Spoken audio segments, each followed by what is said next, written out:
Class 6 का है। Chapter 7 जिज्ञासा का पार्ट 7 है। पाठ का नाम है ताप एवं उसका मापन। अध्याय 7। इसको चलो देखते हैं आगे।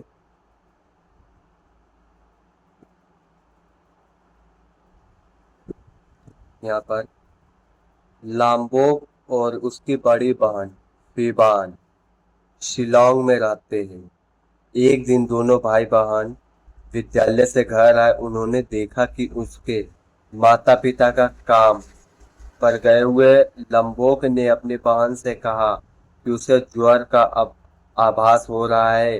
विभान ने उसकी माथा स्पर्श किया तो उसे लगा कि छोटे भाई का ज्वर हो सकता है। इसकी पुष्टि करने के लिए उसने अलमारी में ताप मापी यानी थर्मामीटर निकाला।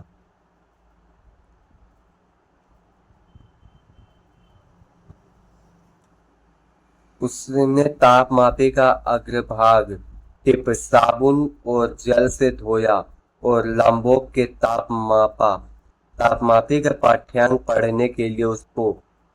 पढ़ने से उसको राहत मिली कि उसके शरीर का ताप सामान्य था। उसने तापमापी का अग्रभाग पुनः धोया, सुखाया और वापस रख दिया। तब उसने लंबोक से कहा कि वह विद्यालय की वर्दी बदलकर भोजन कर ले, तत्पश्चात कुछ समय आराम करे। अब देखिए, क्या किसी व्यक्ति को केवल स्पर्श करके यह एकदम सही आंका जा सकता है कि उसे ज्वर है या नहीं। ज्वर यानी बुखार। गर्म या ठंडा। हम अपने अनुभव से जानते हैं कि कुछ वस्तुएं दूसरी वस्तु की अपेक्षा अधिक गर्म होती है। उदाहरणार्थ, ग्रीष्म काल में किसी नल से लिया गया जल किसी मटके अथवा किसी प्रशीतित रेफ्रिजरेटर से लिए गए जल की अपेक्षा अधिक गर्म हो सकता है। हम यह केवल जल के दोनों नमूनों की स्पर्श की मात्रा से ही अनुभव कर सकते हैं, परंतु क्या हम सदैव अपनी स्पर्श इंद्रिया पर विश्वास कर सकते हैं? आइए इस बात पर पता लगाएं। अब यह क्रियाकलाप है, इसको पढ़ सकते हैं। इसके बाद देखते हैं। तुलना कीजिए कि आपके प्रेक्षक के पूर्वानुमान से मेल खाते हैं या नहीं। आपके दाहिने हाथ का अनुभव पत्र हाँ में जल ठंडा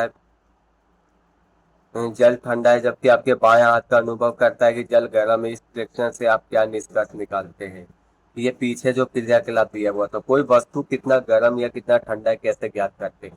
कि किसी वस्तु को देखने के लिए हमको उसे छू करके देखना पड़ता है या टेम्परेचर को नापने के लिए तापमापी का उपयोग किया जाना पड़ता है। निष्कर्ष निकालते हैं, कोई वस्तु गर्म है या ठंडी है, ये निश्चय करने के लिए हम सदैव अपनी स्पर्श इंद्रिया पर भरोसा नहीं कर सकते। अब इसके बाद देखते हैं ताप। ताप किसी पिंड की गर्माहट अथवा ठंडक का विश्वसनीय उस माप उस पिंड का ताप है। किसी गर्म पिंड का ताप ठंडे पिंड की अपेक्षा अधिक होती है। दो पिंडों के मध्य तापांतर हमें बताता है कि एक पिंड दूसरे पिंड की तुलना में कितना गर्म है। वह उपकरण जो ताप मापता है तापमापी या थर्मामीटर कहलाता है। ताप मापने के लिए आपने संभवतः दो प्रकार के तापमापियों का प्रयोग किया है। ज्वार मापी ज्वार मापी डॉक्टर थर्मामीटर, जिसको डॉक्टर अक्सर रखा करते अपने साथ, तथा प्रयोगशाला ताप मापी डॉक्टरी थर्मामीटर मानव शरीर के ताप मापने के लिए प्रयुक्त होता है, जबकि प्रयोगशाला ताप मापी कोई अन्य उद्देश्य के लिए प्रयुक्त होता है। आइए अब हम ताप मापियों के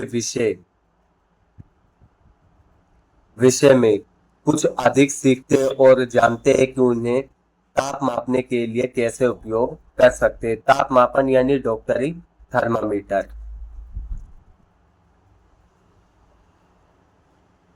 संभवतः आप चित्र 7.2 में दर्शाए गए तापमापी से परिचित होंगे, जैसा कि यह दिखाया गया है, जिसे हमारे शरीर का ताप मापने के लिए उपयोग में लाया जाता है। इसे ज्वर मापी या डॉक्टरी थर्मामीटर कहते हैं। ऐसे थर्मामीटर ताप को अंकीय रूप दर्शाते हैं। ये तापमापी अंकीय डॉक्टरी थर्मामीटर डिजिटल डॉक्टरी थर्मामीटर भी कहलाते हैं। ये बैटरी चलित होते हैं। किसी व्यक्ति के शरीर से संपर्क रखने से तापमापी शरीर का ताप मापते हैं, यानी उसको बुखार है या नहीं, उसका शरीर कितना गर्म है ये बताने का कार्य करते हैं। ताप मापने के लिए डॉक्टरी थर्मामीटर में सामान्यतः उपयोग किया जाने वाला मापक्रम सेल्सियस स्केल है। इस मापक्रम पर ताप का मात्रक डिग्री सेल्सियस है, जिसे डिग्री सी से दर्शाते हैं।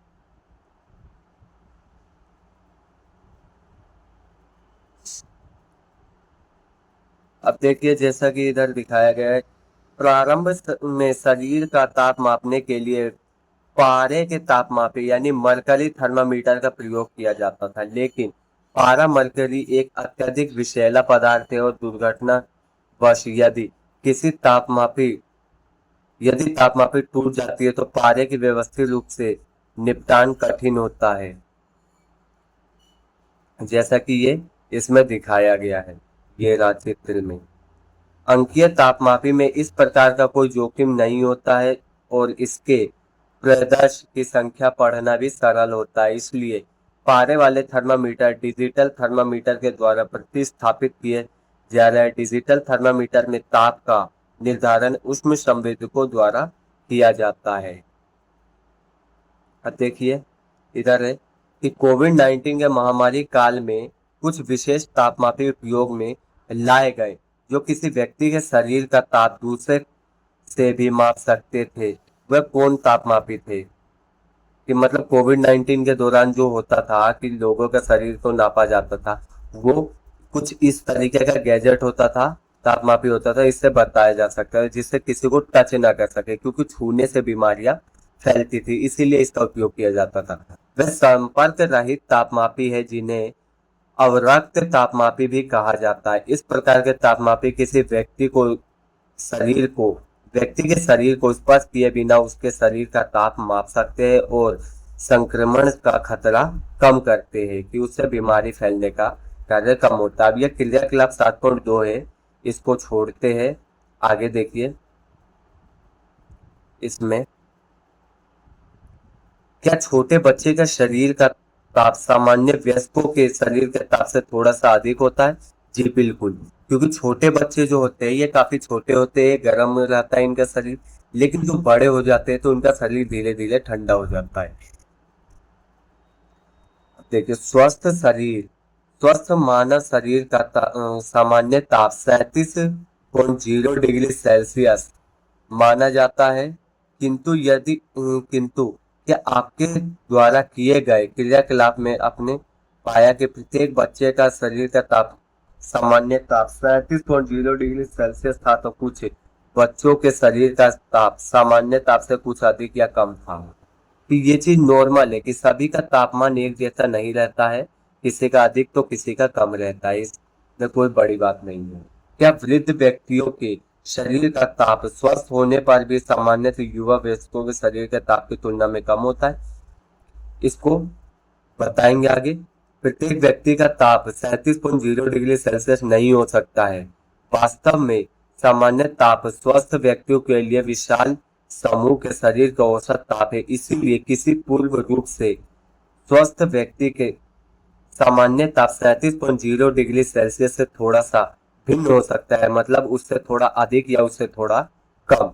किसी व्यक्ति के शरीर का तापमान कई कारकों पर निर्भर करता है, जैसे जैसे उम्र, दिन का समय और गतिविधि का स्तर, की मतलब वो किस तरीके से काम करता है, उसका उम्र क्या है, और धूप में खड़ा है कि छांव में है, कहाँ है वो, रात में है, दिन में, तो इस पर भी ये बात निर्भर करता है। आप दिन के भिन्न भिन्न समयों पर एक माह तक अपने शरीर का ताप का माप कीजिए। ताप के पाठ्यांक अपने नोटबुक में अंकित कीजिए।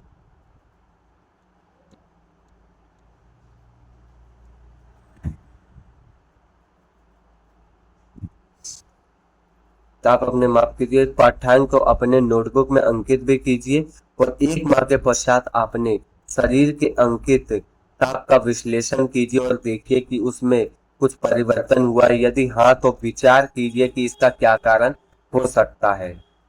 अब जैसे मैंने अपने एक मित्र को एक ऐसे अंकीय तापमापी का उपयोग करते हुए देखा कि जो ताप भिन्न मापक्रम में पड़ता है। यह स्वस्थ मानव शरीर का सामान्य ताप 98.6 डिग्री फीवर दर्शाता है, यानी 98.6 डिग्री फीवर। एक ही ताप को व्यक्त करने वाला इस संख्या में अंतर का क्या कारण है? मानव शरीर का ताप सामान्यतः 35 डिग्री सेल्सियस से नीचे और 42 डिग्री सेल्सियस से ऊपर नहीं जाता है, जो सामान्य व्यक्ति होता है, नॉर्मल व्यक्ति होता है।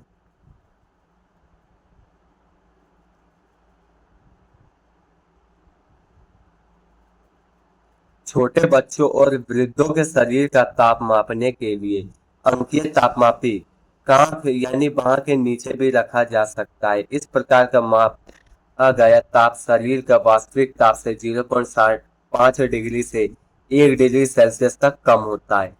ताप का अन्य मापक्रम स्केल फ़ारेनहाइट स्केल। इस स्केल पर ताप का मात्रक डिग्री है फ़ारेनहाइट है और इसे एफ से दर्शाया जाता है, डिग्री एफ से फ़ारेनहाइट कहा जाता है, दर्शाया जाता है। सेल्सियस स्केल पर मापा गया ताप 37 डिग्री सेल्सियस फ़ारेनहाइट स्केल पर 98.6 यानी 98.6 डिग्री फ़ारेनहाइट के तुल्य का अधिकतर वैज्ञानिक अध्ययनों में फ़ारेनहाइट स्केल का उपयोग नहीं किया जा सकता है। वैज्ञानिक कार्य के लिए ताप का एक अन्य स्केल का उपयोग में लाया जाता है, जिसे केल्विन स्केल कहा जाता है। इस स्केल पर ताप का मात्रक है, जिसे केल्विन के से दर्शाया जाता है। ताप का ऐसा ही मात्रक केल्विन है। ठीक है, उसको ऐसा ही मात्रक के रूप में दर्शाया जाता है।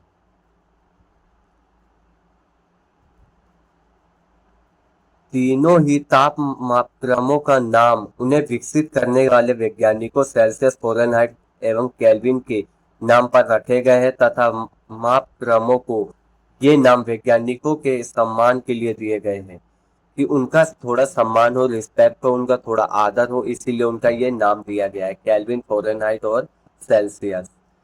हमें सेल्सियस स्केल के ताप केल्विन स्केल के निम्नवत परिवर्तन कर सकते हैं। केल्विन स्केल का तापमान सेल्सियस स्केल तापमान प्लस में 273.15 273.15 होता है।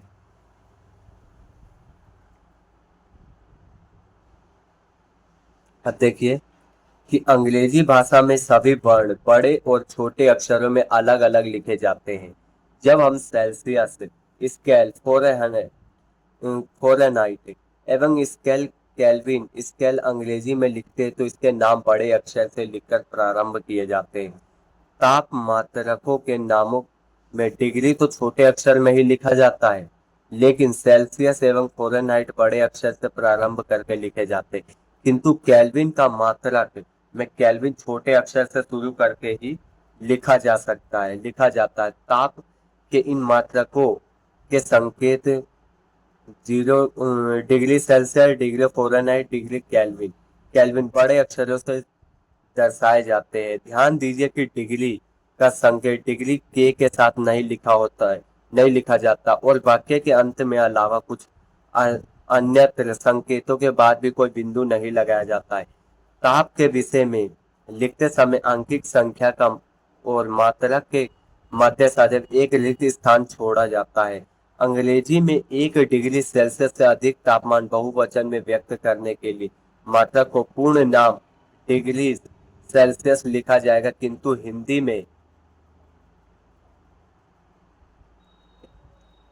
में डिग्री सेल्सियस ही लिखा जाएगा। क्या डॉक्टरी थर्मामीटर का उपयोग उबलते जल अथवा बर्फ का ताप मापने के लिए किया जा सकता है? ये चीज आप खुद बताएंगे। तापमापी का आविष्कार से पूर्व ज्वर का पता कैसे लगाया जाता था? ज्वर किसी व्यक्ति की नाड़ी दर प्रभावित करता है। भारत में इसका ज्ञान प्राचीन समय में भी था। यद्यपि ज्वर के किसी अतिरिक्त कुछ अन्य स्थितियों में भी मानव की नाड़ी दर प्रभावित होती है, अतः स्केल नाड़ी दर आधार पर ही ज्वर निश्चित नहीं किया जा सकता है। क्या आप ये बात जानते हैं? नहीं। उबलते जल और बर्फ तथा डॉक्टरी थर्मामीटर का मापन सीमा के बाहर है। ये चीज अगर नापने के कोशिश करोगे कि उबलते हुए पानी को नापना या फिर किसी बर्फ को नापना, ये चीज करने से ये घातक हो सकता है, क्योंकि थर्मामीटर ये टूट सकता है। ये उसकी लिमिट से बहुत ज्यादा चले जाता है। ये क्रियाकलाप है। प्रयोगशाला। प्रयोगशाला देख लेते हैं। प्रयोगशाला तापमापी कई प्रकार के होते हैं, किंतु आपके विद्यालय में प्रयोगशाला में उपलब्ध प्रयोगशाला तापमापी संभवतः चित्र 7.3 कुछ इस प्रकार के दर्शाए गए तापमापी के समान हो सकता है। ये कांच की बंद मुंह वाली लंबी सरकरी एक समान व्यास की नली होती है। इस नली में एक सिरे पर बल्ब होता है तथा जिसमें द्रव भरा होता है। बाहर से देखने पर नली में बल्ब के ऊपर द्रव की एक संकीर्ण स्तंभ देखी जा सकती है। नली के साथ साथ सेल्सियस स्केल अंकित होता है। ताप में परिवर्तन के साथ द्रव स्तंभ नली भी बढ़ती या घटता है। सेल्सियस स्केल में यह चिन्ह जिसे द्रव स्तंभ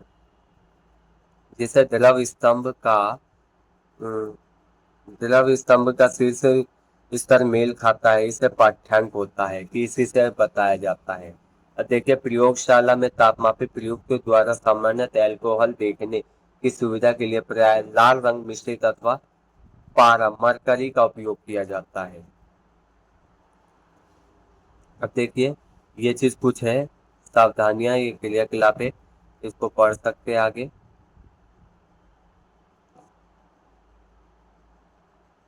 ये क्रियाकलाप है 7.5। ये चैप्टर भी आपका लगभग खत्म हो जाएगा अभी। चैप्टर ये आपका कंप्लीट हो गया है। तो यहाँ से मैं कुछ चीजें करा देते हूँ। ये देखिए, जैसा कि यहाँ पर आपके शिक्षक द्वारा नीचे दी गई दो प्रयोग व्यवस्थाएं स्थापित की गई है कि अपनी बारी आने पर एक एक करके दोनों अव्यवस्थाओं निकट जाइए और तापमापियों के पाठ्यक्रम अंकित कीजिए और बर्फ उबलते जल में तापमान क्या क्या है। दोनों का तापमान, एक में बर्फ रखा है और एक में उबलता पानी। जैसे इसमें उबलता पानी है और इसमें बर्फ है, तो इसे देखेंगे। कुछ समय पश्चात बर्फ एवं उबलते जल का तापमान पुनः पढ़िए और ये पहले वाले तापमान के सामान्य परिवर्तन हो चुका है। आपने ध्यान दिया होगा कि जब पानी उबल रहा है तो उसका तापमान स्थिर रहता है, साथ ही जबकि बर्फ पिघल रही हो तो उसका तापमान स्थिर रहता है।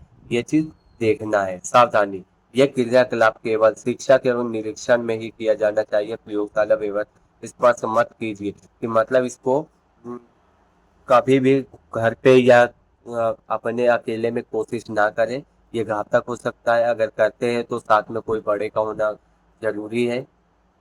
अब ये दे सकते हैं